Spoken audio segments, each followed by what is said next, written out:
I had brought my grandson to New York to see a show, because what is he always doing up here in Oneonta? Singing and dancing, sometimes to my old show tune records, but more often than not to his favorite CD, Babar Sings. Sometimes even making up his own steps, which I do not mind, or rather I try not to mind it. Although I admit that once, coming into his room and finding him wearing a pink boa while singing in the voice of the old lady, "I have never met a man like that elephant," I had to walk out and give it some deep thought and prayer. Then one day, I had a revelation. If the lad likes to sing and dance, I thought, why not expose him to the finest singing and dancing there is? So I called 1-800-CULTURE, got our promissory voucher in the mail, and on Teddy's birthday, we took a train down to New York. As we entered the magnificent lobby of the Eisner Theater, I was in good spirits, saying to Teddy, "The size of this stage will make that little stage I built you behind the garage look pathetic." When suddenly we were stopped by a stern young fellow, a Mr. Ernesti, I believe, who said, "We're sorry, sir, but you cannot be admitted on merely a promissory voucher. Are you kidding us? You must take your voucher and your proof of purchases from at least 6 of our major artistic sponsors, such as AOL, such as Coke, and go at once to the Redemption Center on 44th and Broadway to get your real actual tickets. And please do not be late, as latecomers cannot be admitted due to special effects which will occur early and which require total darkness in order to simulate the African jungle at night." Well, this was news to me, but I was not about to disappoint the boy.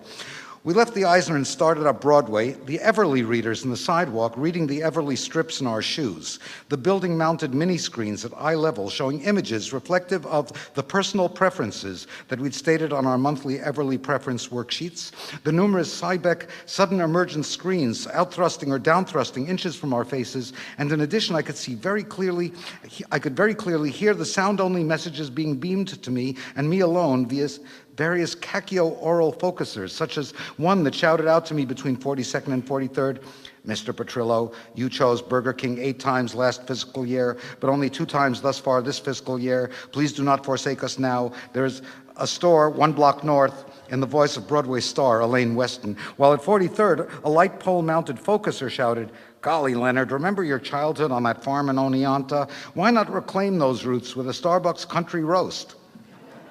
Said in a celebrity rural voice I could not identify, possibly Buck Owens. And then, best of all, in the doorway of PLC Electronics, a life-size Gene Kelly hologram suddenly appeared, tap dancing, saying, "Leonard, my data indicates you're a bit of an old-timer like myself.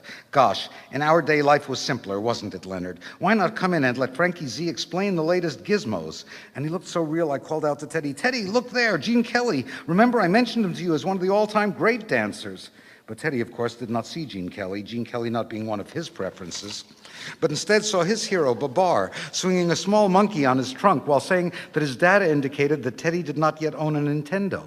So that was fun. That was very New York. But what was not so fun was, by the time we got through the line at the Redemption Center, it was 10 minutes till showtime, and my feet had swollen up the way they do shortly before they begin spontaneously bleeding, which they've done ever since a winter event in the freezing muck of Chobai, Korea. It is something I've learned to live with.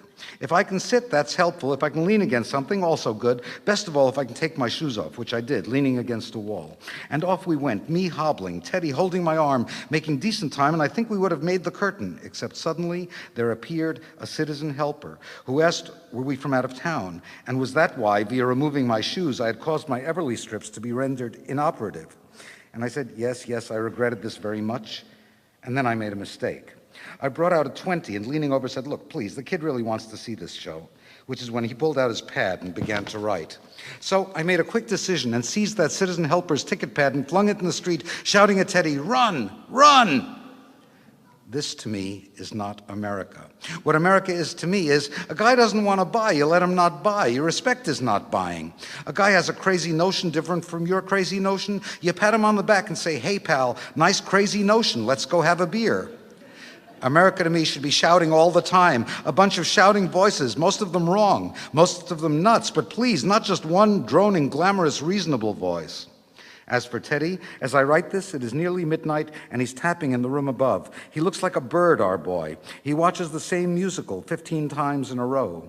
Walking through the mall, he suddenly emits a random line of dialogue and lunges off to the side, doing a dance step that resembles a stumble, spilling his drink, plowing into a group of incredulous, snickering Oneantans. He looks like no one else, acts like no one else. His clothes are increasingly like plumage. Late at night, he choreographs using plastic army men. He fits no mold and has no friends, but I believe in my heart that someday something beautiful may come from him. Thank you.